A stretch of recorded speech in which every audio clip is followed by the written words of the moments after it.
할아버지, 저 회놀이공원을 사세요. 녹슨 철문 앞에서 16살 소년이 던진 첫마디였습니다. 이 녀석이 지금 나한테 뭐라는 거야? 62살 민호는 어이가 없어 소리쳤습니다.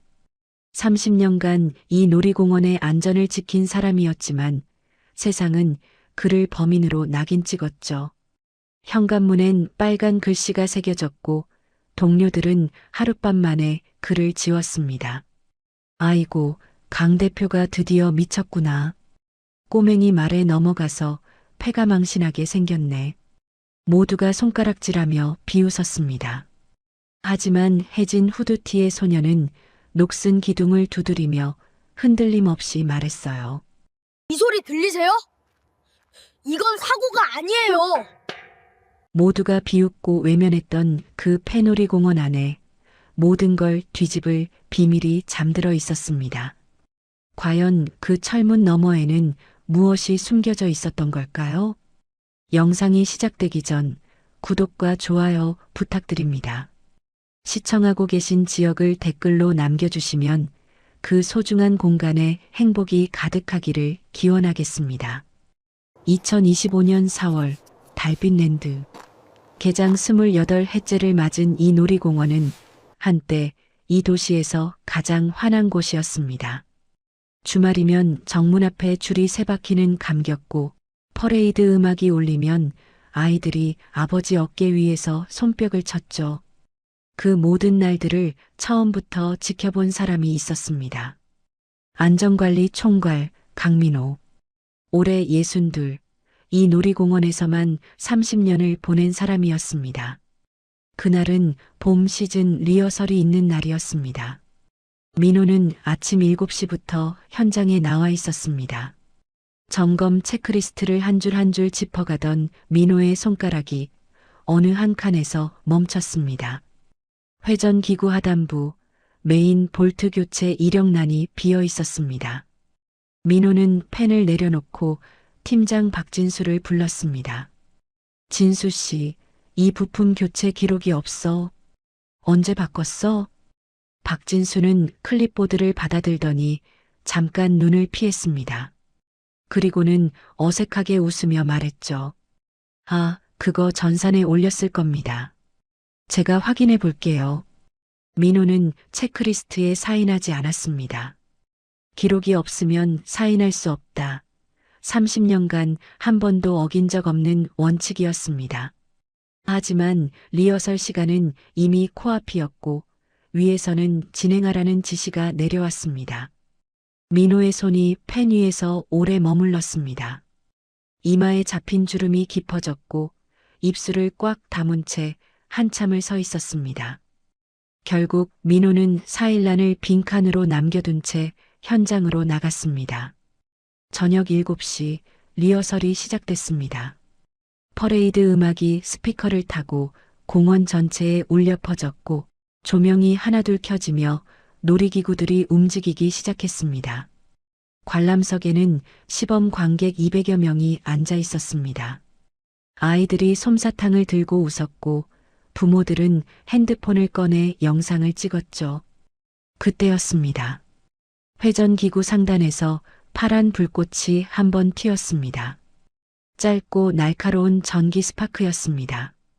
그 직후 공원 전체 조명이 한꺼번에 꺼졌습니다. 칠흑 같은 어둠이 내려앉았고 퍼레이드 음악이 찌그러지듯 끊겼습니다. 2, 3초의 정적이 흘렀습니다.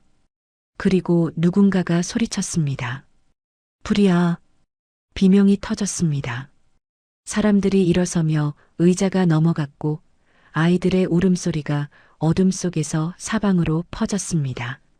민호는 무전기를 움켜쥐고 외쳤습니다. 비상정지 버튼 눌렀나? 지금 당장 정지시켜. 무전기 너머로 현장 직원의 목소리가 갈라져 나왔습니다. 안 됩니다. 버튼이 먹통이에요. 민호의 얼굴에서 핏기가 빠졌습니다. 손에 쥔 무전기가 미세하게 떨리고 있었지만 민호는 이를 악물고 뛰기 시작했습니다. 비상전원이 들어오기까지 11초, 민호에게는 그 시간이 10분처럼 느껴졌습니다. 보조 조명이 켜졌을 때 회전기구 탑승석 한쪽이 비정상적으로 기울어져 있었습니다. 안전바가 풀린 좌석에서 사람들이 쏟아져 내렸고 바닥에 주저앉은 채 어깨를 부여잡고 신음하는 사람이 보였습니다. 구급대원이 달려왔을 때 한 중년 여성의 팔이 이상한 각도로 꺾여 있었습니다. 타박상이 아니었습니다. 골절이었습니다. 구급차 문이 닫히는 소리가 민호의 귓가에 둔탁하게 울렸습니다. 수습이 채 끝나기도 전에 기자들이 몰려왔습니다. 카메라 플래시가 연달아 터졌고 마이크가 민호의 입 앞까지 들이밀어졌습니다. 민호가 입을 열기도 전에 군중 속 누군가가 손가락으로 민호를 가리키며 소리쳤습니다. 저 노인이 책임자야. 사람들의 시선이 한꺼번에 민호에게 쏠렸습니다. 카메라가 일제히 돌아갔고 민호는 그 자리에 선 채 한 발자국도 움직이지 못했습니다. 입술이 벌어졌다 다물어졌고 눈동자가 흔들렸습니다. 30년간 이 공원을 지켜온 사람이 지금 이 순간에는 범인처럼 서 있었습니다. 밤 11시 민호가 집에 도착했습니다. 현관문 앞에서 발걸음이 멈췄습니다. 문 옆 벽에 빨간 스프레이로 커다랗게 써져 있었습니다. 책임져라. 글씨가 삐뚤빼뚤했지만 분노만은 또렷했습니다. 민호는 그 글자를 한참 바라보다가 아무 말 없이 문을 열고 들어갔습니다. 거실에서는 아내가 리모컨을 쥔 채 TV 앞에 앉아 있었습니다. 화면을 끄려던 손이 멈춰 있었죠. 뉴스 자막이 화면 하단을 가로지르고 있었습니다. 노령 관리자 판단 미숙, 안전 불감증 지적. 아내의 눈가가 빨갛게 부어 있었고 리모컨을 쥔 손가락 끝이 하얗게 질려 있었습니다. 민호는 아내 옆에 앉지 못하고 식탁 의자에 걸터 앉았습니다. 두 사람 사이에 말이 없었습니다. 민호는 주머니에서 핸드폰을 꺼냈습니다. 알림이 수십 개 쌓여 있었고 누군가 보낸 영상 링크가 자동 재생되고 있었습니다. 사고 순간을 찍은 6초짜리 영상이었습니다. 민호는 그 영상을 멈추려다가 화면이 미세하게 끊기는 부분을 발견했습니다. 같은 구간을 두세 번 돌려봤습니다. 뭔가 이상했습니다. 하지만 지금은 그것을 따질 여유가 없었습니다. 회사 단체 채팅방에 들어가 봤습니다. 마지막 메시지가 오후 3시에서 멈춰 있었습니다. 이상하다 싶어 목록을 내려보니 새 채팅방이 하나 만들어져 있었습니다. 같은 멤버들인데 민호만 빠져 있었습니다. 민호는 핸드폰을 식탁 위에 내려놓았습니다. 화면이 꺼지고 어두운 유리면 위에 민호의 얼굴이 비쳤습니다. 주름 깊은 눈과 굳게 담은 입, 그리고 지치고 또 지친 눈. 30년을 함께한 사람들이 하룻밤 사이에 민호를 지워버렸습니다. 자정이 넘었습니다. 민호는 잠들지 못한 채 거실 창 너머를 바라보고 있었습니다. 바로 그때 먼 곳에서 소리가 들려왔습니다. 놀이공원 쪽이었습니다. 폐장되어 불이 꺼진 그곳에서 철문을 흔드는 소리가 바람을 타고 희미하게 전해졌습니다. 그리고 이어진 소리. 톡, 톡. 누군가가 금속을 두드리는 소리였습니다. 규칙적이고 또렷했습니다. 민호는 커튼을 쥔 손에 힘을 주었습니다. 심장이 한 박자 빠르게 뛰었습니다. 저 소리는 뭘까? 이 밤에 누가 저기 있는 걸까? 그것이 모든 것의 시작이었습니다. 사고 나흘 뒤 달빛랜드 본사 대회의실. 민호는 양복을 꺼내 입었습니다.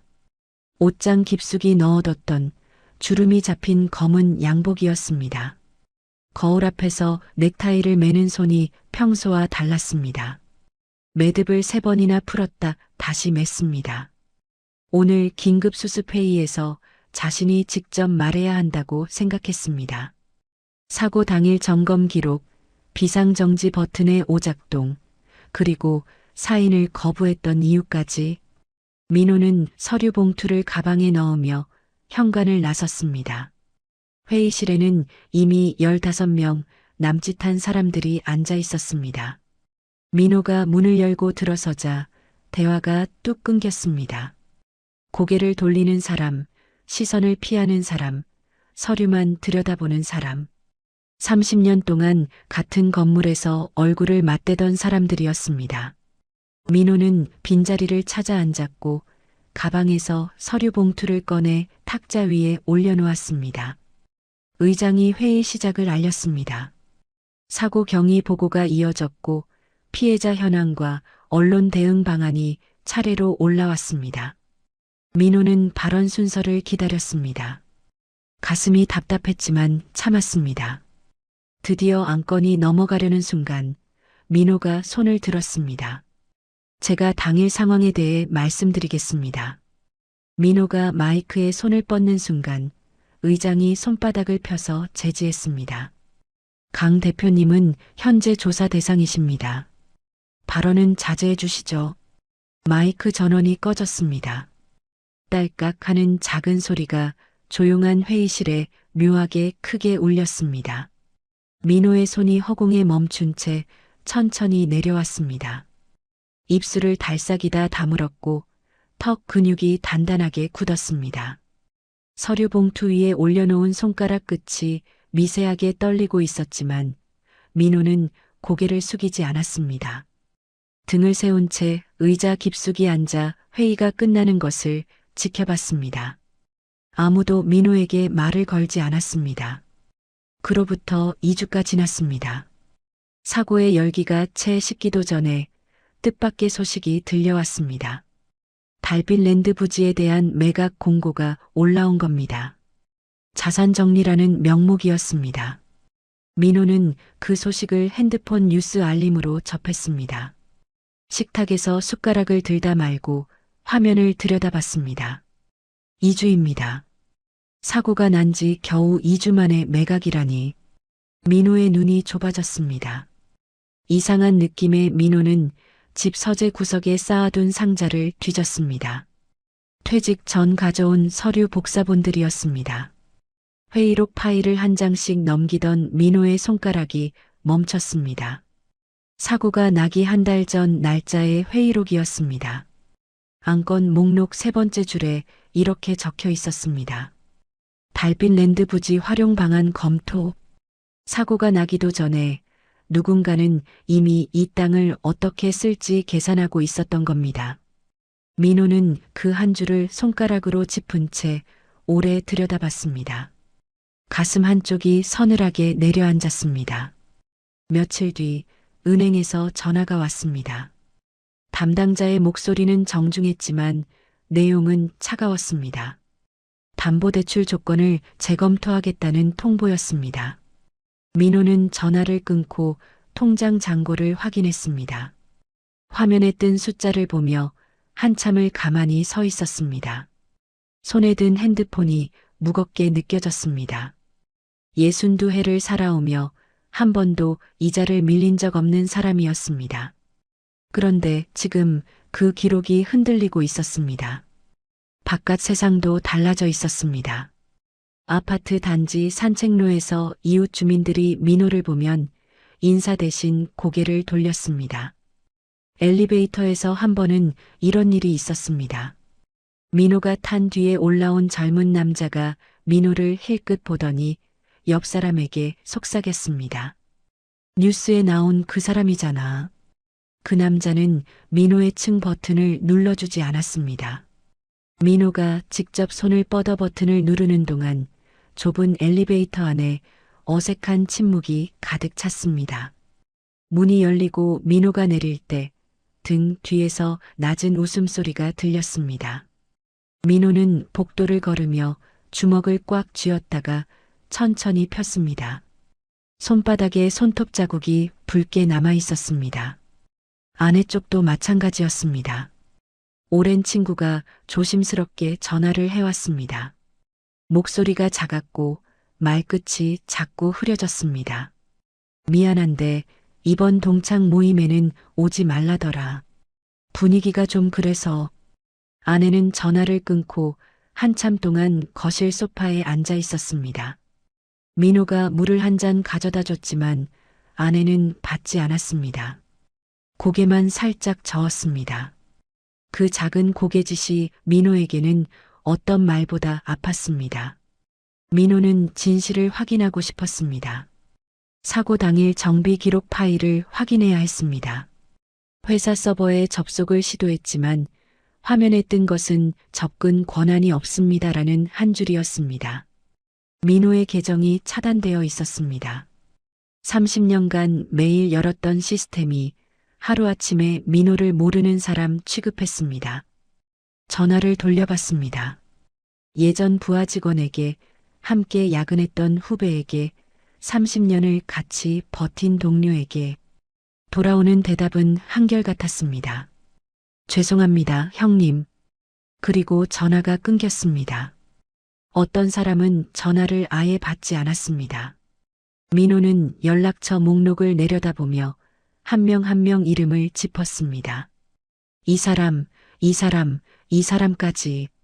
30년이 전화 한 통에 끊어지는 소리를 듣고 있었습니다. 그러던 어느 날이었습니다. 시청 민원실 앞 복도에서 낯익은 얼굴을 마주쳤습니다. 시청 공무원으로 일하는 옛 후배였습니다. 민호보다 10살 아래, 젊은 시절 같은 동네에서 축구를 하던 사이였죠. 민호가 다가가 물었습니다. 자네, 이 매각건 왜 이렇게 빠른 거야? 사고 수습도 안 끝났는데. 후배는 주변을 살피며 목소리를 낮췄습니다. 형님, 이건 제가 어떻게 할 수 있는 게 아닙니다. 그냥 조심하세요. 말끝을 흐리며 고개를 숙인 후배가 빠르게 돌아섰습니다. 민호는 그 뒷모습을 지켜보며 복도에 서 있었습니다. 형광등 불빛 아래 민호의 그림자만 길게 늘어져 있었습니다. 그날 밤 민호는 집 서재에서 오래된 수첩을 꺼냈습니다. 갈색 가죽 표지가 달아 속이 보이는 20년은 된 수첩이었습니다. 초창기 달빛 랜드 정비팀 명단이 적혀 있었습니다. 한 장 한 장 넘기던 민호의 눈이 어느 이름 위에서 멈췄습니다. 이라는 성 옆에 동그라미가 쳐져 있었고 그 아래 작은 글씨로 부당해고 건이라고 적혀 있었습니다. 민호는 그 이름을 손끝으로 천천히 따라 읽었습니다. 기억이 희미하게 떠올랐습니다. 놀이공원 초창기 갑자기 잘려나간 정비사가 있었습니다. 이유를 제대로 듣지 못했던 기억이었습니다. 민호는 수첩을 덮지 않은 채 책상 위에 올려놓았습니다. 창밖으로 달빛 랜드의 어두운 윤곽이 보였습니다. 불이 꺼진 관람차가 달빛의 실루엣만 들이우고 있었습니다. 민호는 그것을 바라보며 중얼거렸습니다. 대체 이 놀이공원에서 무슨 일이 있었던 걸까? 그리고 그 답은 생각지도 못한 곳에서 찾아올 예정이었습니다. 2025년 5월 사고가 난 지 한 달이 지났습니다. 민호는 밤마다 잠이 오지 않았습니다. 눈을 감으면 회의실에서 꺼진 마이크 소리가, 엘리베이터 안의 속삭임이, 그리고 수첩에서 발견한 이라는 이름이 머릿속을 맴돌았습니다. 서버 접근은 차단됐고 동료들은 전화를 끊었고 공식적인 경로는 전부 막혀 있었습니다. 하지만 한 가지 방법이 남아 있었습니다. 직접 가는 것이었습니다. 그날 밤 11시 민호는 검은 점퍼를 입고 집을 나섰습니다. 아내가 잠든 것을 확인하고 현관문을 조심스럽게 닫았습니다. 달빛 랜드까지는 걸어서 20분 거리였습니다. 폐장 이후 정문은 철제 셔터로 막혀 있었고 외벽을 따라 펜스가 둘러쳐져 있었습니다. 민호는 후문 쪽 담장을 알고 있었습니다. 30년 동안 매일 드나들던 곳이니까요. 낮은 담장 한쪽에 발을 걸치고 넘어가려는 순간 등 뒤에서 손전등 불빛이 확 비쳤습니다. 거기 누구야? 경비원이었습니다. 민호는 순간 몸이 굳었습니다. 62살 된 사람이 한밤중에 패놀이 공원 담을 넘는 모습이 어떻게 보일지 순식간에 머릿속을 스쳤습니다. 경비원이 무전기를 꺼내려는 순간 어둠 속에서 낮은 목소리가 들려왔습니다. 이쪽으로요. 담장 안쪽이었습니다. 누군가가 작은 손짓으로 민호를 부르고 있었습니다. 16살쯤으로 보이는 마른 소년이었습니다. 소년은 민호의 팔을 잡아 끌며 펜스 아래 좁은 틈으로 안내했습니다. 직원 통로였습니다. 녹슨 철문 뒤로 좁은 계단이 있었고 소년은 손전등 없이도 그 길을 정확히 알고 있었습니다. 구두끈이 걸리는 민호와 달리 소년의 발걸음은 빠르고 익숙했습니다. 경비원의 불빛이 멀어진 뒤에야 민호는 숨을 내쉬었습니다. 그리고 소년을 돌아봤습니다. 후드티 안에 마른 얼굴, 눈이 유난히 또렷했습니다. 너 여기 길을 어떻게 알아? 소년이 후드를 벗으며 대답했습니다. 여기서 일했거든요. 폐장하기 전까지 매점에서 컵라면 팔았어요. 이시후, 16살. 민호는 그 이름을 그날 밤 처음 들었습니다. 시우는 민호를 폐매점 안으로 데려갔습니다. 셔터가 반쯤 내려간 매점 안에는 먼지 쌓인 진열대와 빈 종이컵이 흩어져 있었습니다. 시우는 구석에서 버너를 꺼내 물을 끓이기 시작했습니다. 여기서 종종 잔다는 말을 아무렇지 않게 했습니다. 민호는 물어봐야 할 것이 많았지만 일단 시우가 건넨 컵라면을 받아들었습니다. 뜨거운 국물을 한 모금 마시자 굳어있던 어깨가 조금 풀렸습니다. 패놀이 공원 한가운데서 62살 남자와 16살 소년이 나란히 앉아 라면을 먹고 있었습니다. 시우는 컵라면을 먹으며 핸드폰을 꺼냈습니다. 화면에는 사고 당일 영상이 띄워져 있었습니다. 인터넷에 퍼진 그 6초짜리 영상이었습니다. 시우는 영상을 재생했다가 멈추고 다시 재생했다가 멈추기를 반복했습니다. 민호가 예전에 발견했던 화면이 끊기는 구간이었습니다. 아저씨, 여기 보세요. 기구가 흔들리는 방향이요. 시우의 손가락이 화면 위를 짚었습니다. 정상적인 회전기구는 원심력으로 바깥쪽으로 기울었다가 돌아와야 합니다. 그런데 영상 속 기구는 안쪽으로 꺾이듯 기울었습니다. 시우는 빈 종이컵 2개를 세워놓고 손가락으로 밀어가며 차이를 보여줬습니다. 바깥으로 기울면 이렇게 되는데 안쪽으로 가면 버틸 곳이 없어요. 축이 흔들린 거예요. 민호는 시우의 얼굴을 바라봤습니다. 16살이 할 수 있는 설명이 아니었습니다.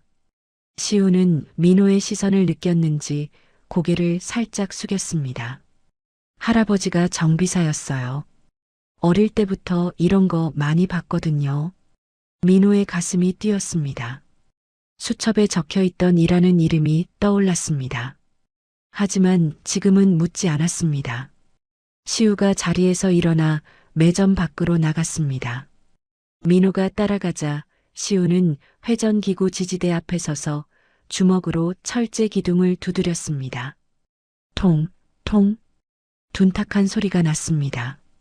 그리고 옆 기둥을 같은 세기로 두드렸습니다.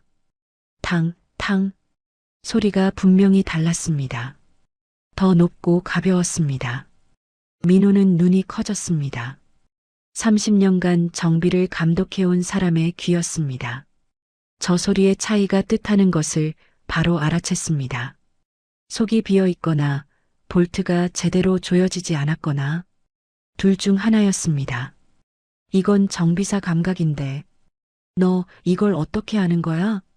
시우는 대답 대신 어깨를 으쓱했습니다. 하지만 그 눈빛은 장난기가 아니었습니다. 진지했고 어딘가 슬펐습니다.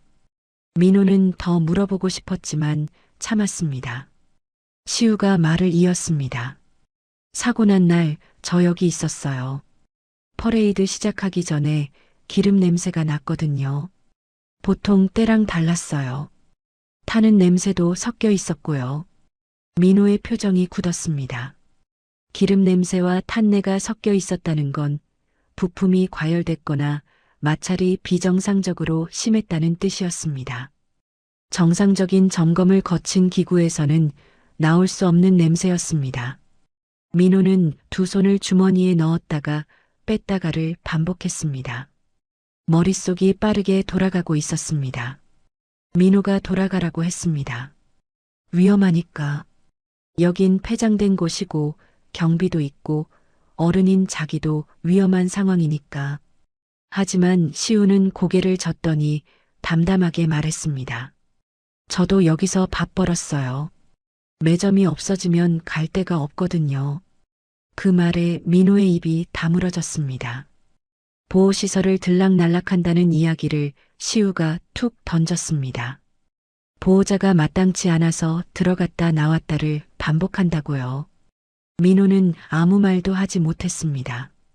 이 소녀는 놀이공원이 문을 닫으면 잠잘 곳도 불확실해지는 처지였습니다. 한참을 서 있던 민호가 입을 열었습니다. 그래서 내가 이 사고에 관심이 있는 거구나. 시우가 고개를 끄덕였습니다. 그리고 공원 안쪽을 가리키며 말했습니다. 창고 쪽을 먼저 봐야 해요. 사고 전에 누가 거기 드나든 걸 봤거든요. 민호는 시우를 바라봤습니다. 16살의 마른 어깨와 또렷한 눈. 이 소년과 함께 움직여야 할지 잠시 망설였습니다. 하지만 지금 민호 곁에 서 있는 사람은 이 소년뿐이었습니다. 30년 동료도 회사도 누구도 민호 옆에 없었습니다. 민호가 천천히 고개를 끄덕이며 걸음을 옮겼습니다. 시우가 앞장서고 민호가 뒤따랐습니다. 두 사람의 발소리가 빈 놀이공원에 낮게 울렸습니다. 창고 앞에 도착했을 때 민호의 발걸음이 멈췄습니다. 자물쇠가 새 것으로 바뀌어 있었습니다. 반짝이는 은색 자물쇠. 폐장된 놀이공원에 누가 새 자물쇠를 달았을까? 그리고 그 아래 바닥에 담배꽁초 서너 개와 선명한 발자국이 남아 있었습니다.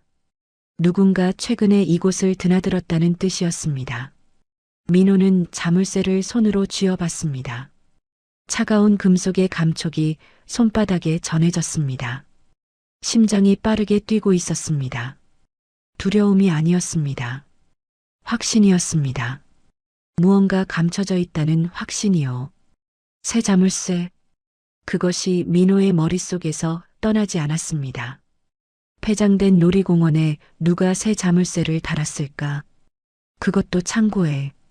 민호는 그날 밤 이후로 사흘을 고민했습니다. 혼자서는 안 된다는 걸 알고 있었지만 함께할 사람이 시우밖에 없다는 것도 알고 있었습니다. 62살의 전직 안전관리자와 16살의 소년. 어울리지 않는 조합이었지만 지금 민호 곁에 서 있는 사람은 이 아이뿐이었습니다. 다시 놀이공원을 찾은 건 사흘 뒤 밤이었습니다. 시우가 알려준 직원 통로로 들어가 창고 앞에 섰습니다. 민호는 주머니에서 열쇠꾸러미를 꺼냈습니다. 30년간 들고 다니던 관리자용 마스터키였습니다. 열쇠를 자물쇠에 넣었지만 돌아가지 않았습니다. 한 번, 두 번, 세 번. 열쇠 구멍 크기 자체가 달랐습니다. 누군가 자물쇠를 통째로 바꿔버린 겁니다. 민호의 손이 천천히 내려왔습니다. 열쇠꾸러미가 달그락 소리를 내며 흔들렸습니다. 30년간 이 공원의 모든 문을 열 수 있던 열쇠가 이제는 아무 쓸모가 없어진 겁니다. 민호는 자물쇠를 한참 내려다보다가 주머니에 열쇠를 다시 넣었습니다. 입술을 꽉 깨물고 있었습니다. 다음 날 아침 민호는 방법을 바꾸기로 했습니다. 창고를 직접 열 수 없다면 기록을 찾아야 했습니다. 가장 먼저 떠오른 것은 CCTV였습니다. 사고 전후로 창고 주변을 누가 드나들었는지 영상에 남아있을 거라 생각했습니다. 민호는 경찰서 민원실을 찾아갔습니다. 접수 창구에서 CCTV 열람을 요청했습니다. 담당자는 서류를 훑어보더니 고개를 저었습니다. 개인이 직접 열람하실 수는 없습니다. 수사기관 협조 요청이 있어야 가능해요. 민호는 조용히 되물었습니다. 저는 그 놀이공원 안전관리 책임자였습니다. 제 이름으로 된 점검 기록이 그 안에 있어요. 담당자는 미안하다는 표정을 지었지만 규정은 규정이라며 돌려보냈습니다. 민호는 경찰서 계단을 내려오며 난간을 꽉 쥐었습니다. 손등에 힘줄이 붉어졌습니다. 공식적인 길은 또 막혀 있었습니다. 하지만 민호에게는 30년의 인맥이 있었습니다. 예전에 달빛랜드 CCTV 설치를 맡았던 업체 직원이 떠올랐습니다. 연락처를 수첩에서 찾아 전화를 걸었습니다. 신호음이 5번 울린 뒤에 상대가 받았습니다. 민호가 상황을 설명하자 상대는 잠시 침묵하더니 조심스럽게 말했습니다. 영상 자체를 제가 드릴 수는 없어요. 근데 한 가지 알아두세요. CCTV 영상을 삭제해도 서버 로그에는 삭제 기록이 남습니다. 누가 언제 어떤 구간을 지웠는지요. 민호는 그 말을 메모했습니다. 삭제해도 흔적은 남는다. 펜을 쥔 손에 힘이 들어갔습니다. 아직 길이 완전히 막힌 건 아니었습니다. 그날 저녁 시우에게서 연락이 왔습니다. 만나자는 한마디뿐이었습니다.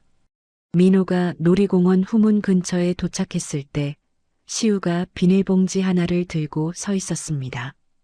봉지 안에는 종이 상자 조각이 들어 있었습니다. 시우가 그것을 꺼내 민호 앞에 펼쳐 보였습니다. 창고 뒤쪽 쓰레기장에서 찾았어요. 정비 부품 상자인데 라벨이 뜯겨 있었거든요. 상자 옆면에 배송 날짜가 희미하게 남아 있었습니다. 사고 전날이었습니다.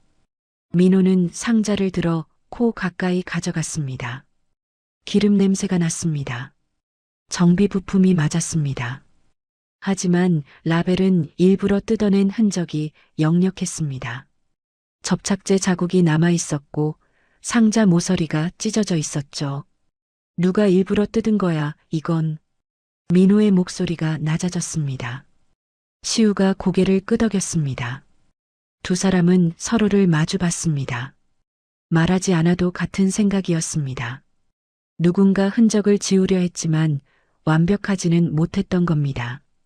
민호는 다음으로 정비팀장 박진수를 찾아야 했습니다. 사고 당일 점검 기록에 사인을 밀었던 그 사람. 민호는 진수의 전화번호로 연락했지만 없는 번호라는 안내 음성만 나왔습니다. 번호를 바꾼 겁니다. 예전 동료에게 수소문해봤지만 돌아오는 말은 하나뿐이었습니다. 진수 형은 요즘 숨어 지냅니다. 아무도 연락 안 받아요. 민호는 전화를 끊고 핸드폰을 무릎 위에 올려놓았습니다. 숨어 지낸다. 왜 숨는 걸까? 죄가 있어서인지 두려워서인지 아니면 둘 다인지. 민호의 이마에 깊은 주름이 잡혔습니다. 방법을 바꿔야 했습니다. 민호는 부품 배송 기록을 추적하기로 했습니다. 달빛랜드에 정비 부품을 납품하던 업체에 전화를 걸었습니다. 하지만 담당자는 냉담했습니다. 계약이 해지된 거래처 건은 정보 제공이 어렵습니다. 또 막혔습니다. 민호는 수화기를 내려놓고 식탁에 팔꿈치를 짚었습니다. 이마를 손바닥으로 누르며 한참을 앉아 있었습니다. 공식 경로는 번번이 벽에 부딪혔습니다. 그때 떠오른 사람이 있었습니다. 택배기사. 부품을 실제로 배송한 사람이라면 뭔가 기억하고 있을 수도 있었습니다. 민호는 놀이공원 후문에서 늘 택배를 받아왔기 때문에 그 기사의 얼굴을 알고 있었습니다. 전화번호는 없었지만 택배회사 고객센터를 통해 연결을 부탁했습니다. 다음 날 오후 택배기사에게서 전화가 왔습니다. 민호가 사고 전날 배송건을 물어보자 기사는 잠시 생각하더니 말했습니다. 아, 그날 기억나요.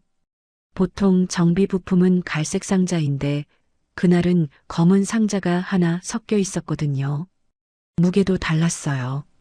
이상하다 싶었는데 받는 사람이 빨리빨리 가져가더라고요. 민호의 눈이 커졌습니다. 검은 상자, 다른 무게, 빨리 가져간 사람. 민호는 통화를 마치고 수첩에 기사의 말을 한 글자도 빠짐없이 적었습니다. 손이 빠르게 움직였고 펜 끝에 힘이 실려 있었습니다.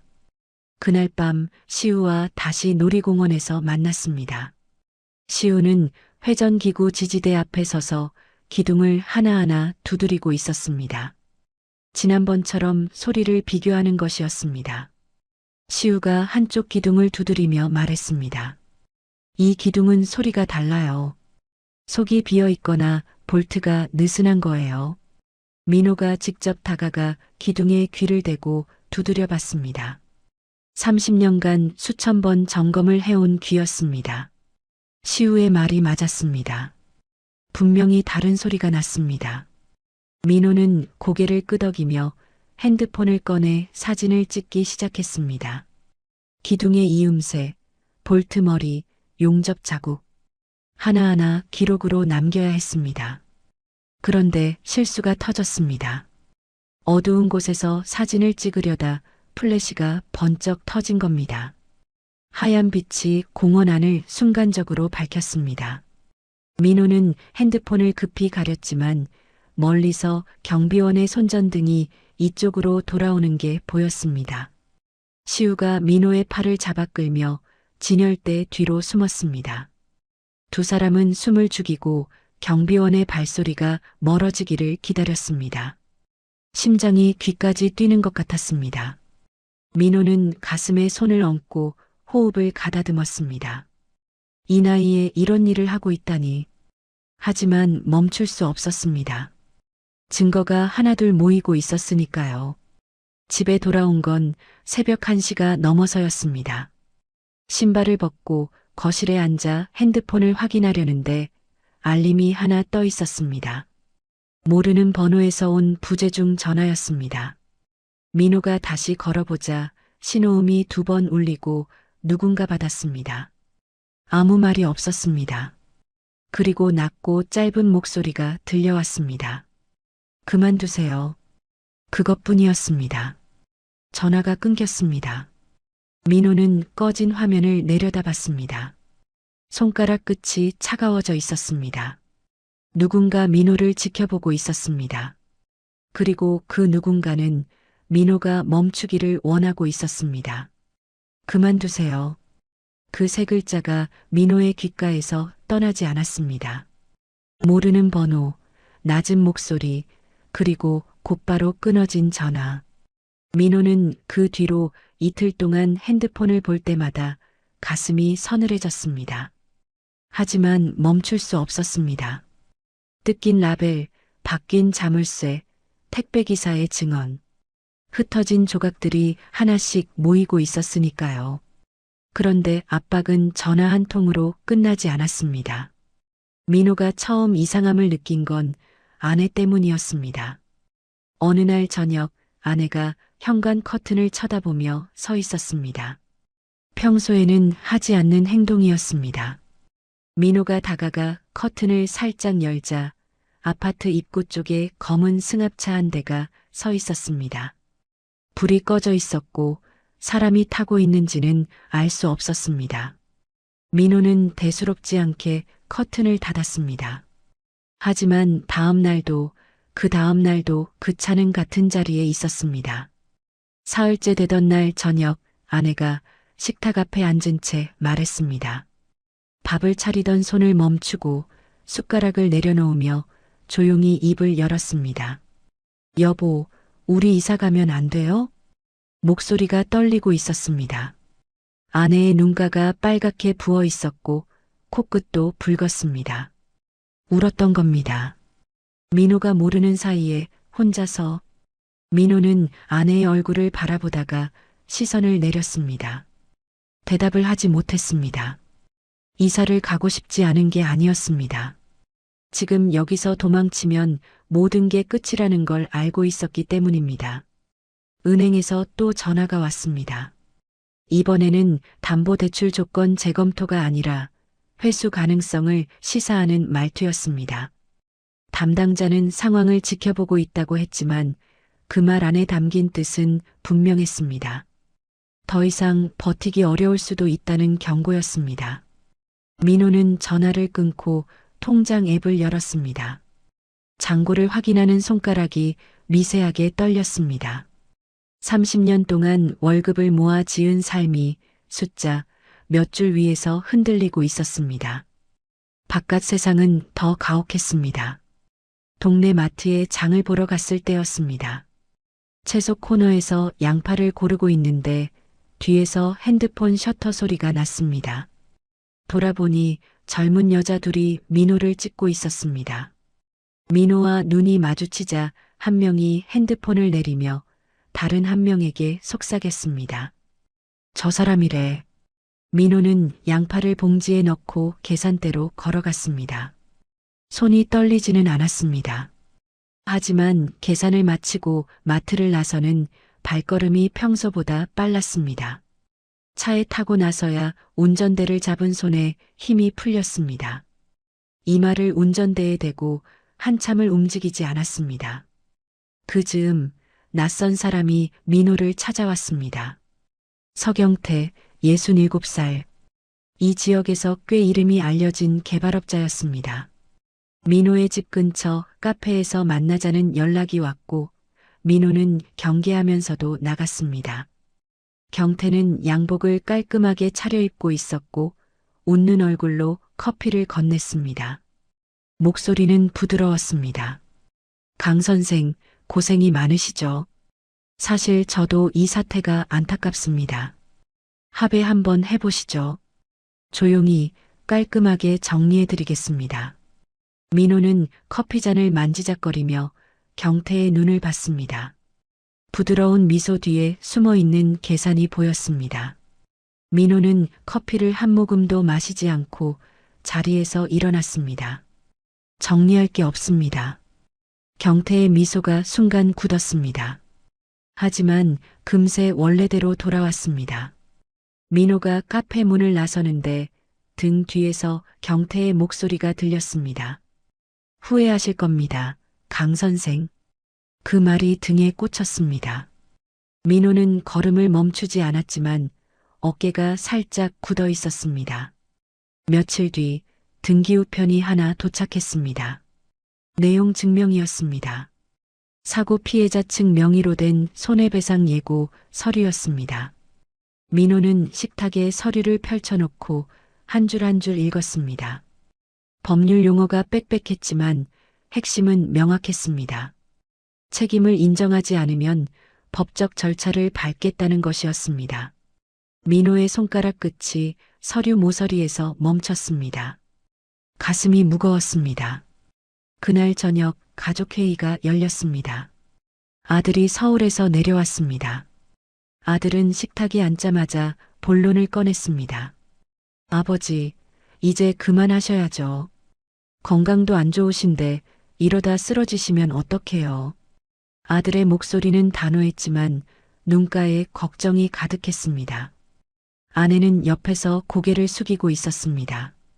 민호는 아들의 얼굴을 바라봤습니다.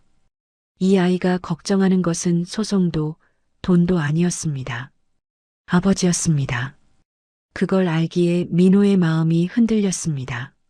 하지만 민호는 고개를 저었습니다. 내가 하지 않은 일의 책임을 질 수는 없다. 아들이 입술을 깨물었습니다. 아내가 눈물을 닦았습니다. 식탁 위에 찌개가 식어가고 있었지만 아무도 숟가락을 들지 않았습니다. 압박은 민호에게만 향한 것이 아니었습니다. 시우에게도 손길이 뻗었습니다. 보호시설에서 연락이 온 겁니다. 보호자가 없는 미성년자가 야간에 폐쇄시설 근처를 배회한다는 신고가 들어왔다며 시우를 데려가겠다는 통보였습니다. 시우가 전화를 받고 민호에게 달려왔을 때 소년의 얼굴은 창백했습니다. 아저씨, 시설에서 데리러 온대요. 들어가면 한동안 못 나와요. 민호는 시우의 어깨를 잡았습니다. 마른 어깨가 손안에서 떨리고 있었습니다. 민호는 보호시설에 직접 전화를 걸었습니다. 자신이 임시 보호를 맡겠다고 행정적으로 필요한 서류가 있으면 제출하겠다고 말했습니다. 목소리는 차분했지만 단호했습니다. 보호시설 담당자는 한참 망설이다가 일단 면담을 먼저 하자고 했습니다. 시우는 민호의 옆에 서서 조용히 고개를 숙이고 있었습니다. 그 뒤로도 압박은 계속됐습니다. 민호가 한 인터넷 언론에 사고 당시 상황을 설명하려 했지만 기사가 올라가자마자 댓글이 폭주했습니다.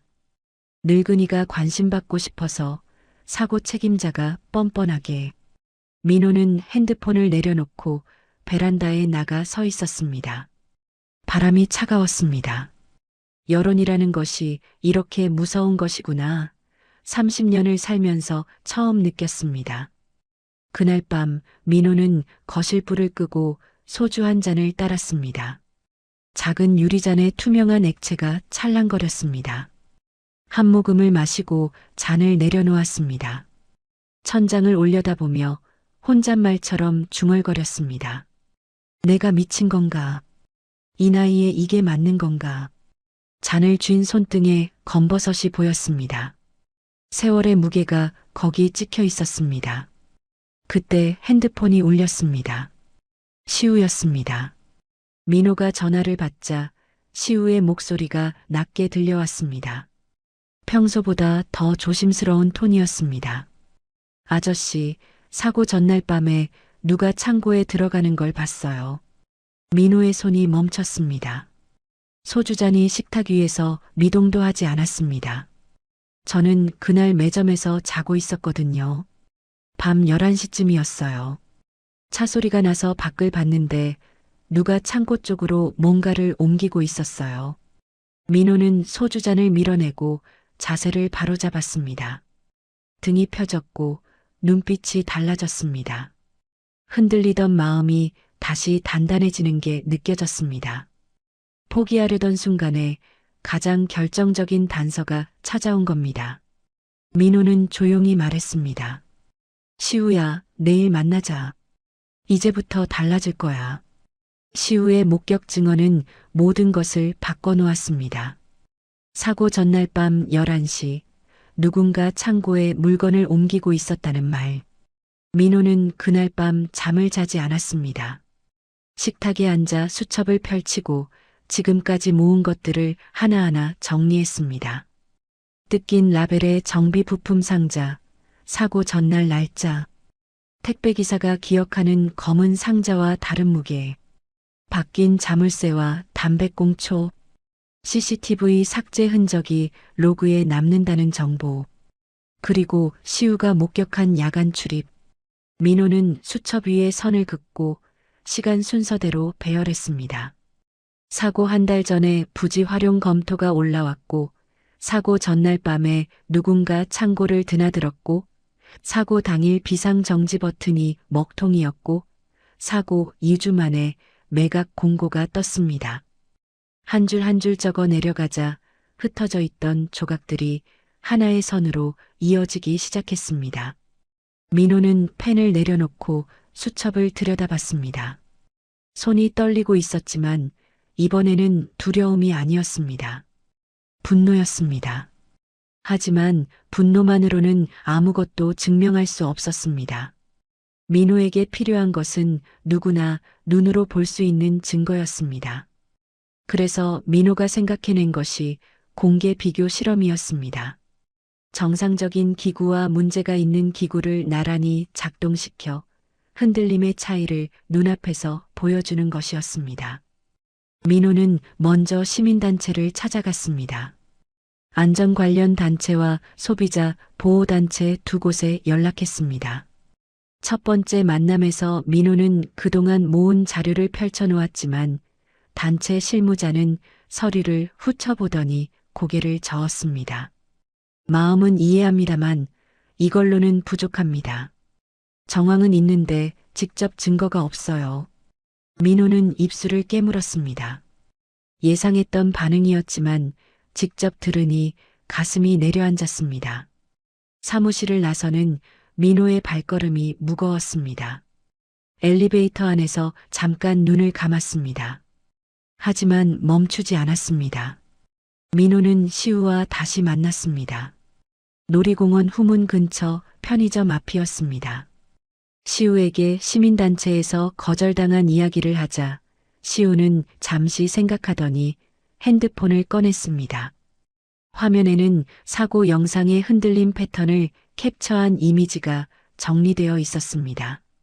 시우가 직접 분석한 것이었습니다. 이걸 보여주세요. 정상 기구랑 사고 기구의 흔들림 각도가 완전히 달라요. 여기 사고 기구는 반동 없이 한쪽으로 쏠리거든요. 축 자체가 흔들린 거예요. 민호는 시우의 자료를 들고 다시 시민단체를 찾아갔습니다. 같은 실무자 앞에서 시우의 분석을 펼쳐 보였습니다. 실무자의 표정이 달라졌습니다. 안경을 고쳤으며 화면을 가까이 들여다봤습니다. 한참을 살펴보던 실무자가 고개를 들었습니다. 이 정도면 검증해 볼 가치는 있겠네요. 민호의 어깨에서 힘이 빠졌습니다. 안도의 한숨이 나왔지만 곧 다시 자세를 바로잡았습니다. 아직 시작에 불과했으니까요. 법률 자문도 필요했습니다. 민호는 퇴직한 변호사를 수소문에 만났습니다. 허름한 사무실에서 민호의 이야기를 들은 변호사는 팔짱을 끼고 천장을 올려다보더니 무거운 목소리로 말했습니다. 공개 실험은 양날의 검입니다. 성공하면 여론이 뒤집히지만 실패하면 명예훼손 역풍을 맞아요. 자료 출처가 깨끗해야 합니다. 불법으로 얻은 건 하나도 없어야 해요. 민호는 고개를 끄덕였습니다. 지금까지 모은 것들을 다시 점검했습니다. 택배기사 증언, 시우의 목격 진술, 부품 상자 사진, 소리 비교 녹음. 전부 합법적인 경로로 확보한 것들이었습니다. 민호의 눈이 단단해졌습니다. 가장 큰 문제는 비교 실험에 쓸 정상 기구를 구하는 것이었습니다. 달빛 랜드와 같은 모델의 회전기구가 필요했습니다. 민호는 전국의 놀이공원 5곳에 전화를 돌렸습니다. 하지만 반응은 한결같았습니다. 사정이 좀 어렵습니다. 내부적으로 검토가 필요합니다. 업계 전체가 눈치를 보고 있었습니다. 민호의 얼굴이 어두워졌습니다. 실험 자체가 무산될 수도 있었습니다. 그때 예전 동료에게서 전화가 왔습니다.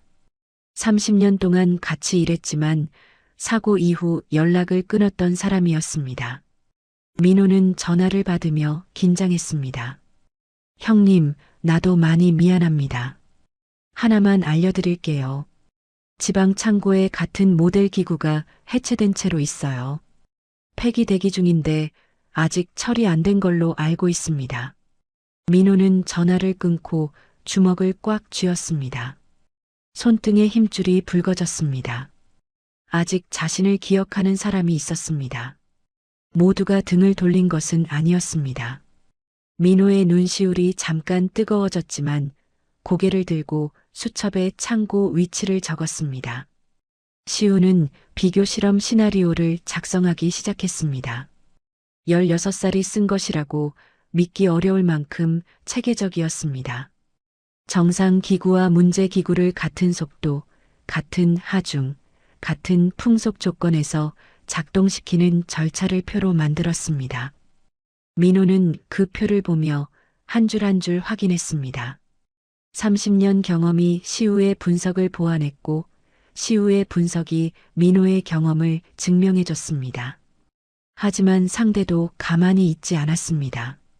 경태 측에서 먼저 움직인 겁니다. 시청에 안전 관련 민원이 접수됐습니다. 공개 실험 예정 장소에 대해 안전 우려를 이유로 대관 취소를 요청하는 내용이었습니다. 민호는 그 소식을 듣고 이를 악물었습니다.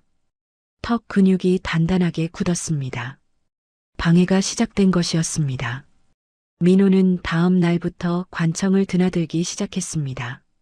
장소 사용 허가서, 안전계획서, 보험 가입 증명, 참가자 동의서, 서류 하나하나를 직접 작성하고 도장을 받고 수정 요청이 오면 다시 고쳐 제출했습니다.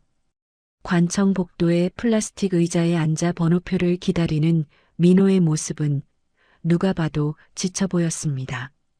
하지만 번호가 불릴 때마다 민호는 자리에서 일어나 창구로 걸어갔습니다.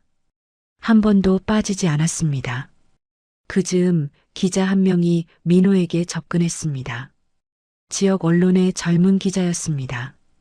민호의 사연을 듣더니 관심을 보였지만 마지막에 한마디를 덧붙였습니다. 솔직히 말씀드리면 진짜 증거가 없으면 기사를 쓸 수 없습니다. 실험이 실패하면 당신 끝장이에요. 그래도 하시겠어요? 민호는 잠시 침묵했습니다. 기자의 눈을 바라보며 천천히 고개를 끄덕였습니다.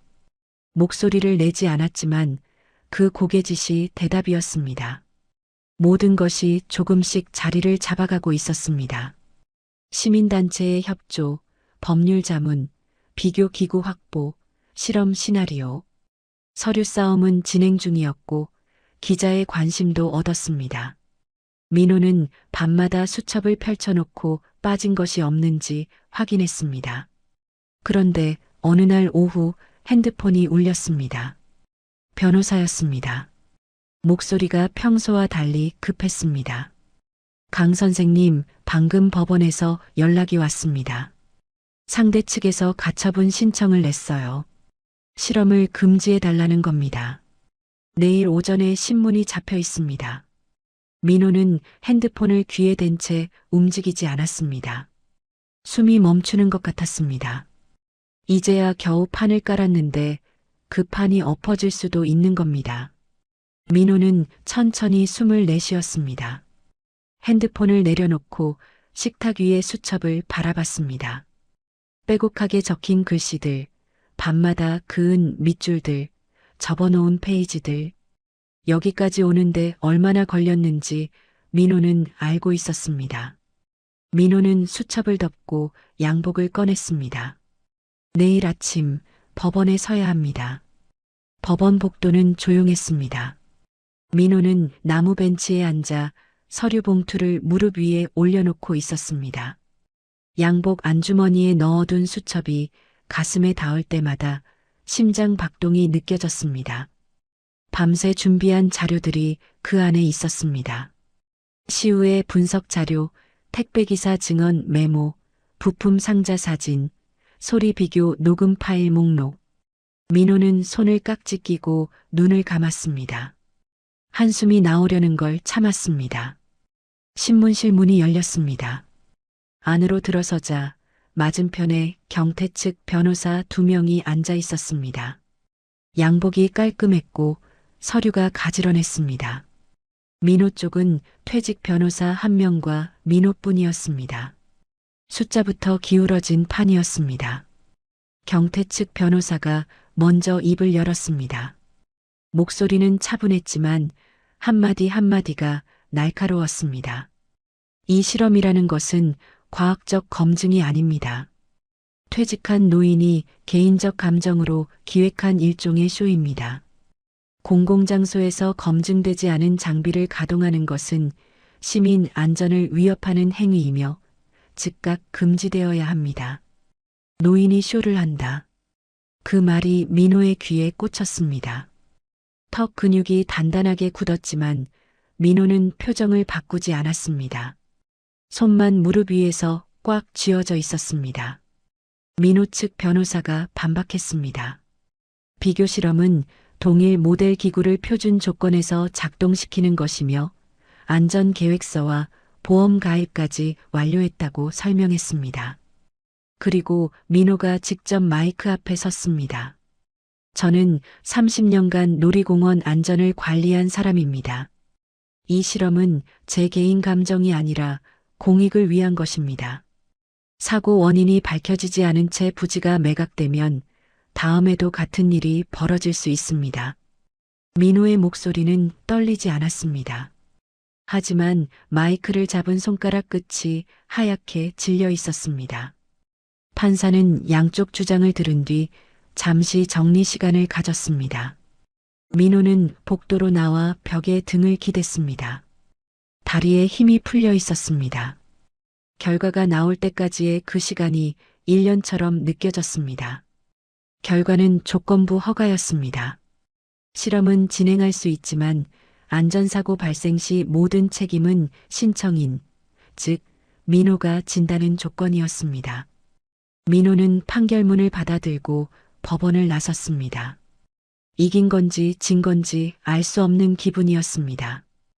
허가를 받았다는 안도와 모든 위험을 혼자 짊어져야 한다는 무게가 동시에 어깨를 눌렀습니다. 문제는 거기서 끝나지 않았습니다. 실험 장소 대관이 하루 전에 갑자기 흔들렸습니다. 체육관 관리사무소에서 전화가 왔습니다. 예약 확인을 해달라는 요청인 줄 알았는데 담당자의 목소리가 어색했습니다. 사정이 좀 생겨서 일정을 조정해야 할 것 같습니다. 민호는 전화를 끊지 않고 물었습니다. 무슨 사정인지.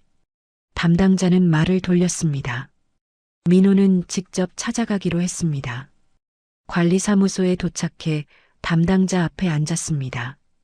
서류를 하나하나 펼쳐놓으며 허가서, 보험증명, 안전계획서를 보여줬습니다. 전부 합법적이고 절차를 밟은 것이었습니다. 담당자는 서류를 들여다보다가 한숨을 쉬며 도장을 찍어줬습니다. 민호는 고개를 숙여 인사하고 나왔습니다. 주차장에서 차에 타고 나서야 운전대를 잡은 손이 떨리고 있다는 걸 알았습니다. 시우도 한계에 부딪히고 있었습니다. 매일 밤 자료를 정리하고 영상을 분석하고 실험 절차를 점검하던 시우가 어느 날 편의점 앞 벤치에서 잠들어 있었습니다. 민호가 찾아갔을 때 시우는 핸드폰을 손에 쥔 채 고개를 떨구고 있었습니다. 얼굴이 창백했고 입술이 말라 있었습니다. 제대로 먹지도 자지도 못한 것이 한눈에 보였습니다. 민호는 편의점에서 삼각김밥과 우유를 사서 시우 옆에 놓았습니다. 시우가 눈을 떴을 때 민호는 아무 말 없이 옆에 앉아 있었습니다. 시우는 김밥 봉지를 뜯으며 작게 웃었지만 그 웃음이 금방 사라졌습니다. 16살의 어깨가 감당하기엔 너무 무거운 것들이 쌓여 있었습니다. 그 즈음 뜻밖의 연락이 왔습니다. 문자 한 줄이었습니다. 발신자는 박진수 전 정비팀장이었습니다. 나도 살고 싶다. 그 한 줄뿐이었습니다. 민호는 화면을 들여다보며 한참을 생각했습니다. 이 사람은 배신자인가 아니면 도움을 구하는 것인가. 답장을 보냈지만 읽음 표시만 뜨고 답은 오지 않았습니다. 전화를 걸었지만 받지 않았습니다. 민호는 진수를 찾아 나섰습니다. 예전에 진수가 자주 갔던 동네 술집부터 시작했습니다. 주인에게 물어봤지만 요즘 안 온다는 말뿐이었습니다. 진수가 살던 원룸 근처를 찾아갔지만 이미 이사한 뒤였습니다.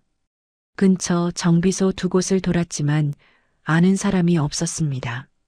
민호는 하루 종일 걸었습니다. 다리가 아팠지만 멈추지 않았습니다.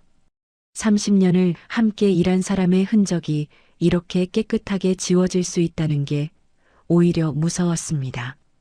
그 사이 언론에서 역공이 시작됐습니다. 어느 온라인 매체에 기사가 올라왔습니다. 제목은 사고 책임자, 증거 조작 의혹이었습니다. 민호가 자신에게 유리한 증거를 만들고 있다는 내용이었습니다. 근거는 없었지만 자극적인 제목만으로도 충분했습니다.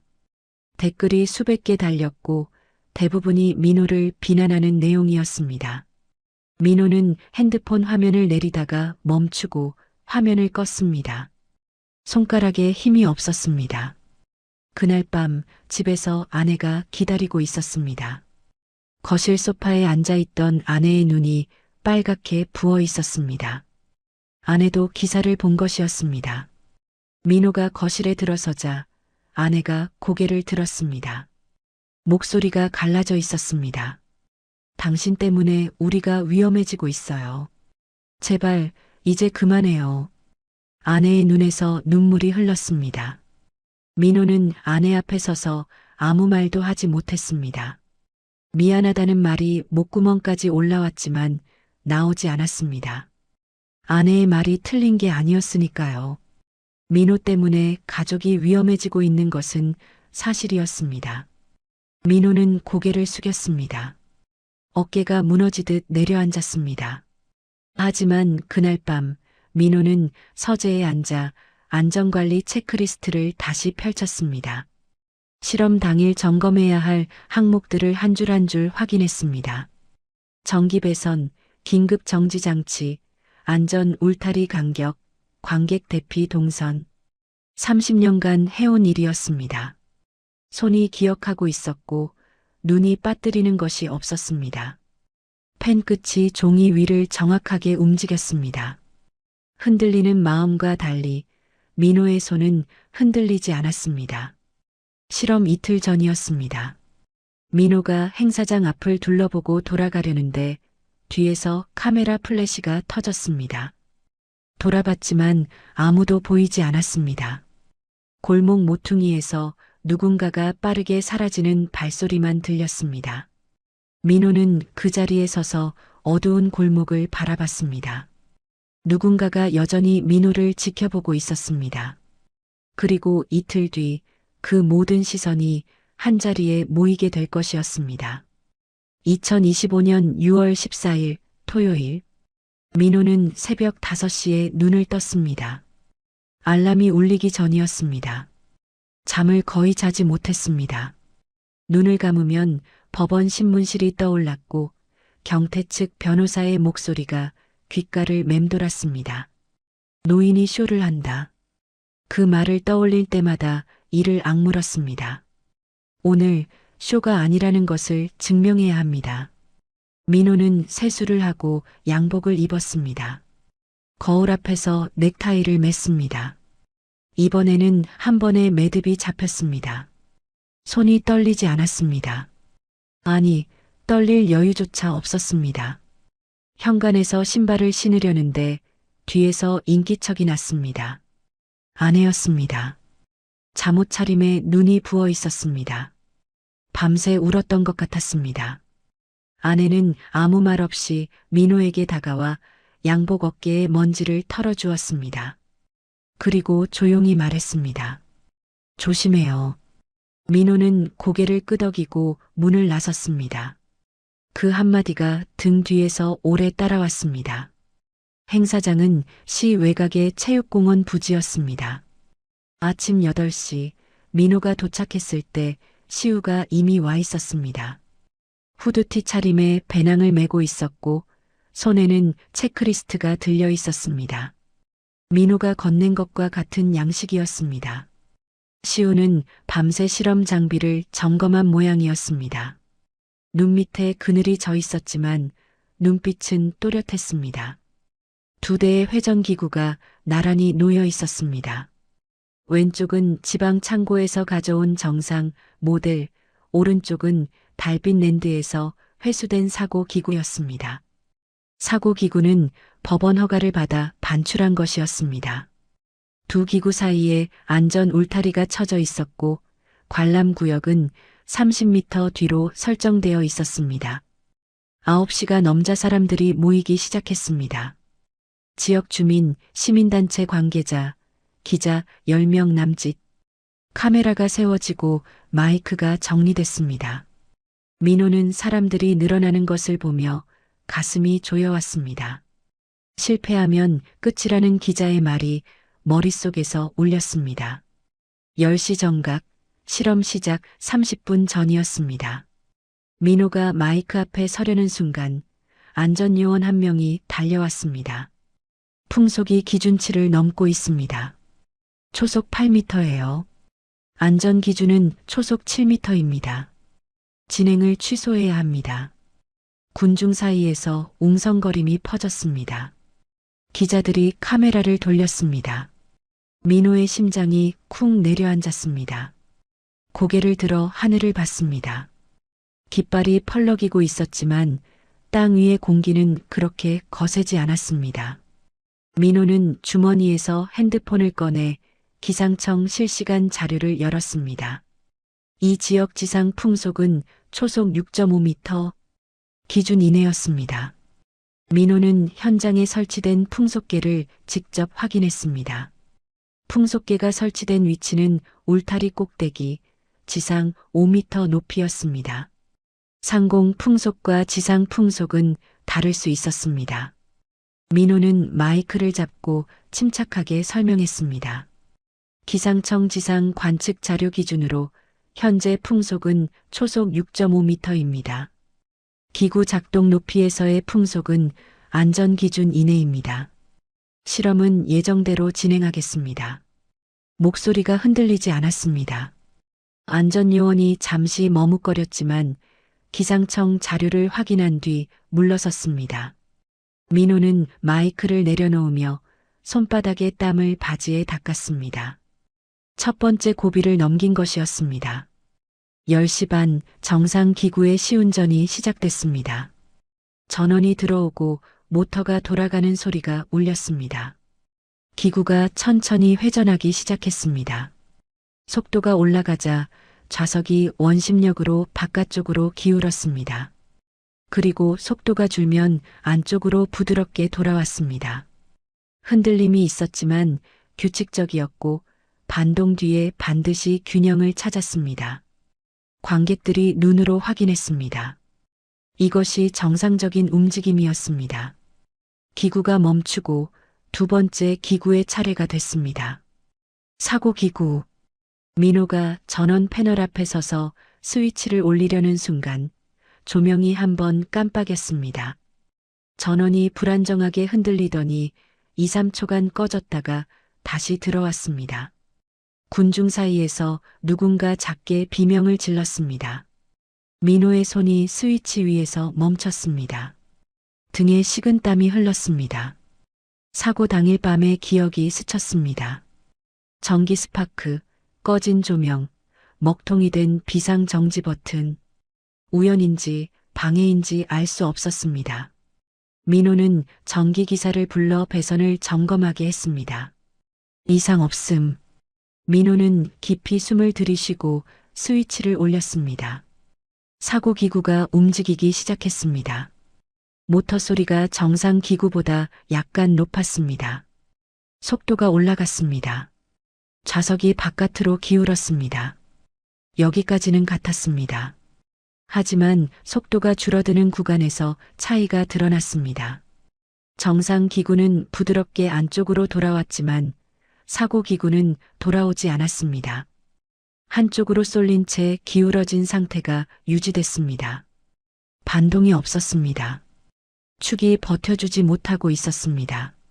관객석이 조용해졌습니다. 카메라 셔터 소리만 연속으로 터졌습니다. 현장에 있던 안전 전문가 2명의 표정이 굳어졌습니다. 한 명이 안경을 고쳤으며 기구를 응시했고 다른 한 명은 메모를 빠르게 적기 시작했습니다. 기자들이 카메라를 더 가까이 들이밀었습니다. 모두가 같은 것을 보고 있었습니다. 두 기구의 움직임은 분명히 달랐습니다. 민호는 기구를 멈추고 무대 앞으로 나갔습니다. 손에는 핸드폰이 들려 있었습니다. 화면에 사고 당일 6초 영상이 준비되어 있었습니다. 민호는 프로젝터에 연결하고 방금 촬영한 사고 기구의 움직임과 나란히 틀었습니다. 두 화면이 동시에 재생됐습니다. 사고 당일의 기울어짐과 방금 실험의 기울어짐이 거의 일치했습니다. 같은 방향, 같은 각도, 같은 반동의 부재. 여러분이 직접 보신 것처럼 이 기구는 정상이 아닙니다. 정상 기구와 사고 기구의 축 반응은 완전히 다릅니다. 이것은 노후가 아니라 구조적 결함입니다. 그리고 이 결함은 사고 전에 이미 존재하고 있었습니다. 민호의 목소리는 낮았지만 또렷했습니다. 마이크를 쥔 손에 힘줄이 선명하게 드러나 있었습니다. 관객들이 웅성거리기 시작했고 기자들의 질문이 쏟아지려는 순간이었습니다. 쉬하지 마. 군중 뒤쪽에서 굵은 목소리가 터져 나왔습니다. 사람들이 일제히 돌아봤습니다. 서경태였습니다. 양복 차림에 얼굴이 붉어져 있었습니다. 경태가 울타리를 넘어 무대 쪽으로 성큼성큼 다가왔습니다. 경호원처럼 보이는 남자 2명이 뒤따랐습니다. 이건 조작이야. 이 늙은이가 장비를 손댄 거라고. 경태의 목소리가 행사장에 울렸습니다. 카메라가 일제히 경태에게로 돌아갔습니다. 민호는 마이크를 내리지 않았습니다. 한 발자국도 물러서지 않았습니다. 두 남자가 3미터 거리를 두고 마주 섰습니다. 공기가 팽팽하게 당겨져 있었습니다. 기자들의 카메라가 미친 듯이 셔터를 눌러댔습니다. 바로 그때 시우가 민호의 소매를 잡아당겼습니다. 민호가 고개를 돌리자 시우가 행사장 입구 쪽을 가리켰습니다. 멀리서 한 남자가 걸어오고 있었습니다. 느린 걸음이었습니다. 어깨가 축 처져 있었고 손에 무언가를 쥐고 있었습니다. 역광 때문에 얼굴은 보이지 않았습니다. 하지만 그 체형, 그 걸음걸이를 민호는 알아봤습니다. 박진수였습니다. 행사장이 순간 멈춘 것 같았습니다. 경태의 고함 소리가 아직 공기 중에 남아 있었고 카메라는 여전히 무대를 향하고 있었습니다. 하지만 모든 시선이 한 방향으로 쏠렸습니다. 입구 쪽에서 걸어오는 남자, 박진수였습니다. 진수의 모습은 민호가 기억하는 것과 달랐습니다. 양복을 입고 클립보드를 들고 다니던 정비팀장의 모습은 어디에도 없었습니다. 낡은 점퍼에 면바지, 며칠은 깎지 않은 수염, 눈밑이 검게 내려앉아 있었고 광대뼈가 도드라져 보였습니다. 몇 달 사이에 사람이 이렇게 달라질 수 있다는 게 믿기지 않았습니다. 민호는 무대 위에서 진수를 바라봤습니다. 가슴 한쪽이 먹먹해졌습니다. 분노도 안도도 아닌 이름을 붙일 수 없는 감정이었습니다. 진수가 무대 앞까지 왔습니다. 사람들이 양쪽으로 갈라지며 길을 만들어줬습니다. 진수의 오른손에 작은 것이 하나 쥐어져 있었습니다. 검은색 USB 메모리였습니다. 진수는 무대 위로 올라오지 않았습니다. 계단 앞에 서서 민호를 올려다봤습니다. 두 사람의 눈이 마주쳤습니다. 30년을 함께 일한 사람들이었습니다. 새벽 점검을 같이 돌고 야근 후에 소주를 나눠 마시고 서로의 아이 돌잔치에 갔던 사이였습니다. 그 모든 시간이 두 사람 사이의 3미터 안에 압축되어 있었습니다. 진수의 손이 떨리고 있었습니다. USB를 쥔 손가락에 힘이 들어갔다 빠졌다를 반복했습니다. 입술이 여러 번 달싹이더니 갈라진 목소리가 나왔습니다. 이거 진짜예요. 민호가 계단을 내려왔습니다. 진수 앞에 섰습니다. 진수의 손에서 USB를 받았습니다. 작고 가벼운 것이었지만 민호의 손바닥 위에서 그것은 묵직하게 느껴졌습니다. 민호는 진수의 얼굴을 한참 들여다봤습니다. 아무 말도 하지 않았습니다. 지금은 말보다 이것이 먼저였습니다. 민호는 무대 위로 돌아가 노트북에 USB를 꽂았습니다. 프로젝터 화면에 파일 목록이 떴습니다. 기자들이 카메라를 들었고 관객들이 한 발 앞으로 다가왔습니다. 경태는 무대 옆에 서서 팔짱을 낀 채 코웃음을 치고 있었습니다. 첫 번째 파일은 통화 녹취였습니다. 재생 버튼을 누르자 두 사람의 목소리가 스피커를 통해 흘러나왔습니다. 한쪽은 진수의 목소리였고 다른 한쪽은 알 수 없는 남자의 목소리였습니다. 내용은 명확했습니다. 메인 볼트를 지정된 업체의 부품으로 교체하라는 지시였습니다. 진수가 규격이 다른데요 라고 말하자 상대는 시키는 대로 해라고 짧게 끊었습니다. 행사장이 조용해졌습니다. 스피커에서 나오는 목소리 외에는 아무 소리도 들리지 않았습니다. 두 번째 파일은 메신저 캡처 화면이었습니다. 부품 교체 일정과 납품처가 적혀 있었습니다. 납품처 이름이 화면에 뜨는 순간 현장에 있던 기자 한 명이 고개를 돌려 경태를 봤습니다. 경태 계열사의 이름이었습니다. 볼트 규격은 표준과 달랐습니다. 더 작은 규격, 더 약한 재질, 원가를 낮추기 위한 선택이 분명했습니다. 민호는 세 번째 자료를 띄웠습니다. 사고 전날 창고 출입 기록이었습니다. 민호가 예전에 서버 접근을 차단당해 볼 수 없었던 그 기록이었습니다. 진수가 퇴사 전에 복사해둔 것이었습니다. 화면에는 시간과 출입자 코드가 나열되어 있었습니다.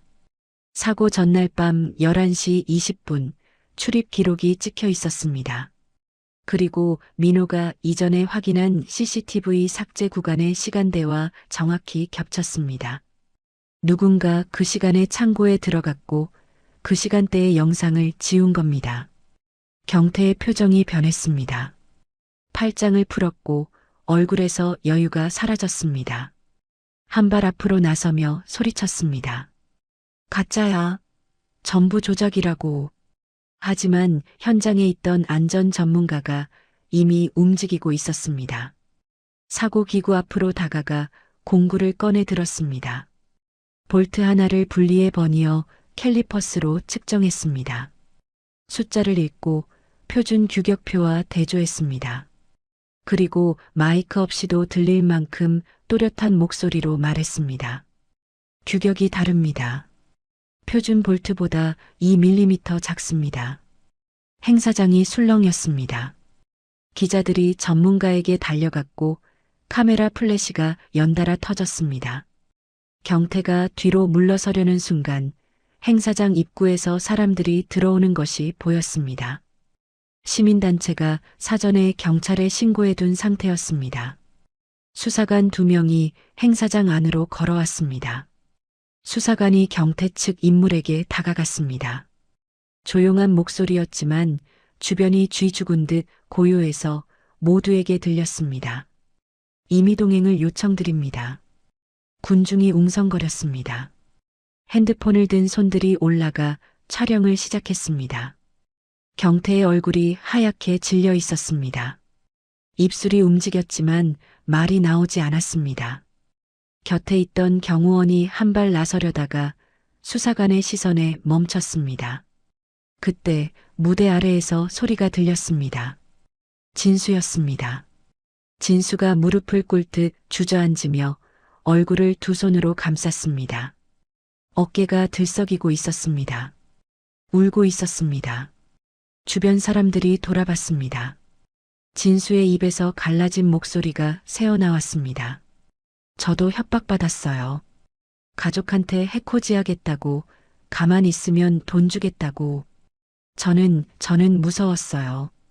진수의 울음이 행사장에 퍼졌습니다. 카메라가 진수를 비추고 있었지만 진수는 신경 쓰지 못하는 것 같았습니다. 그저 쏟아내고 있었습니다. 몇 달간 짊어져 왔던 것들을. 민호는 무대 위에서 진수를 내려다봤습니다. 분노가 아니었습니다. 30년 동료가 저렇게 무너지는 모습을 보며 민호의 눈시울이 뜨거워졌습니다. 민호는 시선을 돌려 카메라를 바라봤습니다. 수십 개의 렌즈가 민호를 향하고 있었습니다. 민호는 마이크를 들지 않았습니다. 그냥 서 있는 채로 한마디만 했습니다. 조용하고 낮은 목소리였지만 고요해진 행사장에서 그 목소리는 끝까지 닿았습니다. 저는 진실을 원했습니다. 그것이 전부였습니다. 민호는 마이크를 내려놓고 무대에서 내려왔습니다. 기자들이 몰려왔지만 민호는 더 이상 말하지 않았습니다. 진수 옆을 지나며 잠깐 멈췄습니다. 진수의 어깨에 손을 얹었습니다. 힘을 주지는 않았습니다. 그냥 얹었습니다. 그것으로 충분했습니다. 행사장 한쪽 구석에서 시우가 서 있었습니다. 사람들 틈에 섞여 조용히 모든 것을 지켜보고 있었습니다. 시우의 입술이 작게 움직였습니다. 주변 소음에 묻혀 아무도 듣지 못했지만 시우는 혼잣말을 하고 있었습니다. 아저씨, 아직 끝난 거 아니에요. 공개 실험 이후 세상이 바뀌기 시작했습니다. 처음에는 느렸습니다. 경태 측 관계자들이 임의동행에 응한 다음 날 뉴스는 여전히 조심스러운 어조였습니다. 의혹 제기, 수사 착수 예정이라는 표현이 반복됐죠. 하지만 공개 실험 영상이 인터넷에 퍼지면서 흐름이 달라졌습니다. 정상 기구와 사고 기구가 나란히 움직이는 화면, 전문가가 볼트를 측정하는 장면, 그리고 진수가 무릎을 꿇고 울던 모습, 그 영상들이 수십만 번 재생됐습니다. 댓글의 방향이 바뀌었습니다. 저 할아버지가 맞았네. 진짜 나쁜 놈들은 따로 있었구나. 민호를 향하던 손가락이 천천히 다른 곳을 가리키기 시작했습니다. 수사는 3주 만에 윤곽이 잡혔습니다. 경태 측 계열사가 납품한 부품의 규격이 표준에 미달한다는 감정 결과가 나왔고 CCTV 서버 로그에서 삭제 기록이 복원됐습니다. 사고 전날 밤 11시 20분의 출입 기록과 일치하는 인물이 특정됐습니다. 매각 공고와 부지 활용 검토 문건의 시간대도 수사선상에 올랐습니다. 경태는 구속됐고 관련자 3명이 추가로 입건됐습니다.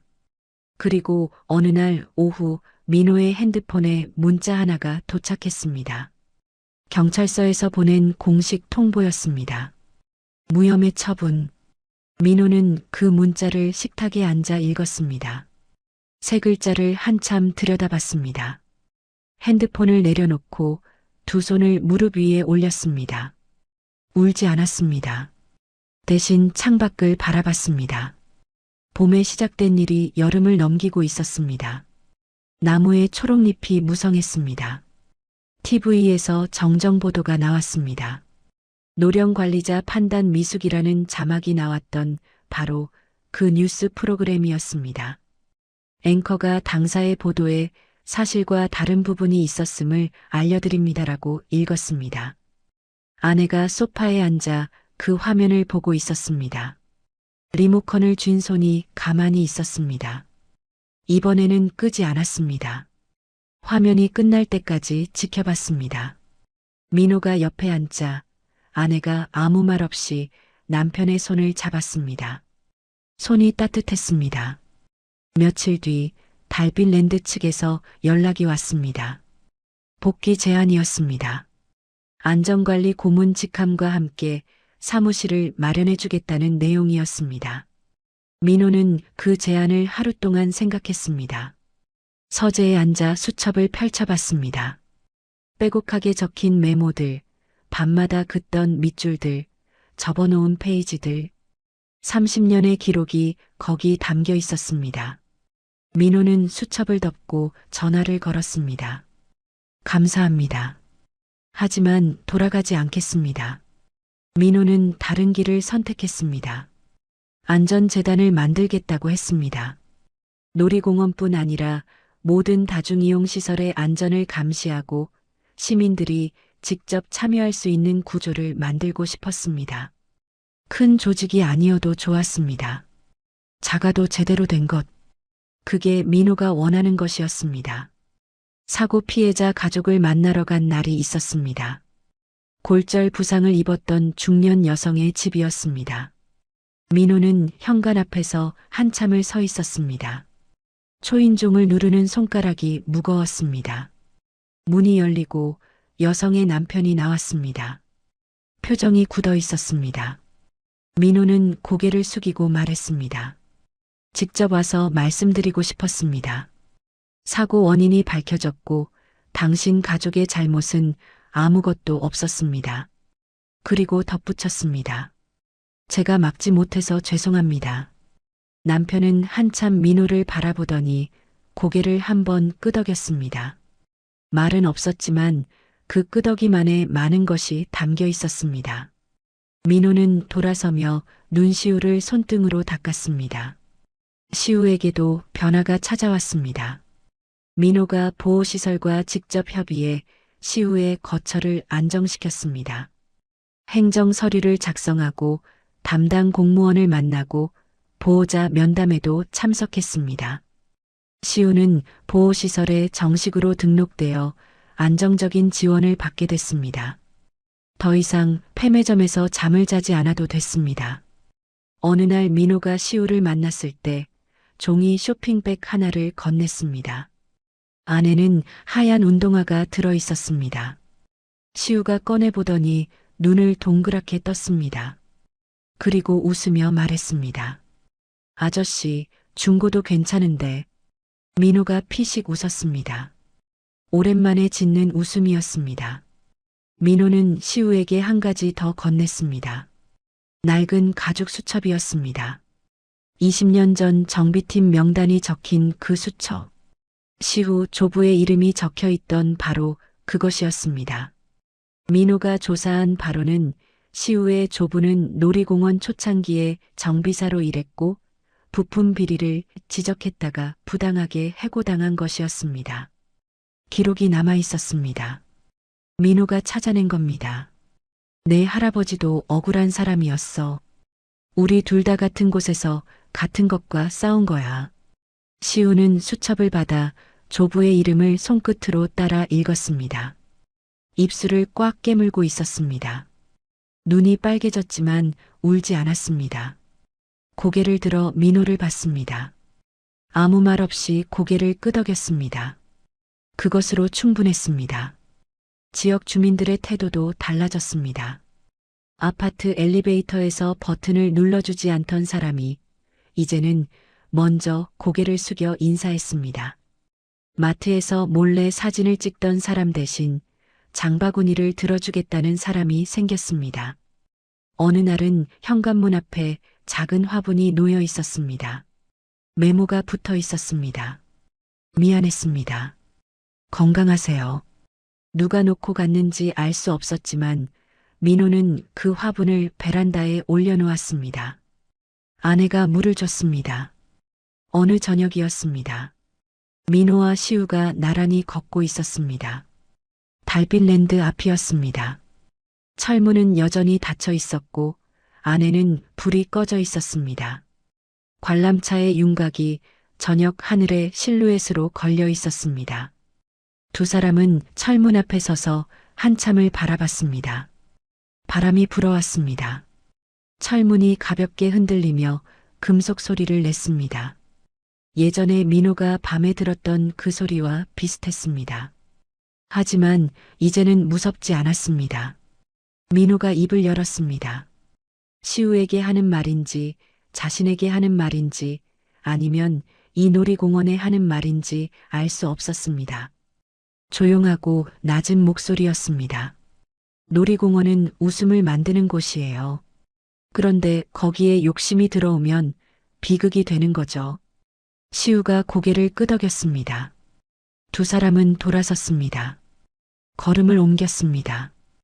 62살의 넓은 등과 16살의 마른 어깨가 나란히 저녁 햇살 속으로 걸어갔습니다. 뒤에 남은 철문이 바람에 한 번 더 흔들렸습니다. 그리고 조용해졌습니다. 이 이야기는 진실이 묻힐 뻔한 순간에 포기하지 않은 한 사람의 용기가 모든 것을 바꿔놓았다는 이야기입니다. 세상이 등을 돌리고 가족마저 흔들릴 때 민호를 버티게 한 건 거창한 힘이 아니었습니다. 내가 하지 않은 일에 책임을 질 수는 없다는 단 하나의 믿음이었죠. 여러분의 삶에도 그런 순간이 있지 않으셨나요? 모두가 포기하라고 할 때 그래도 놓을 수 없었던 것. 혹시 지금 그 한가운데에 서 계신 건 아닌가요?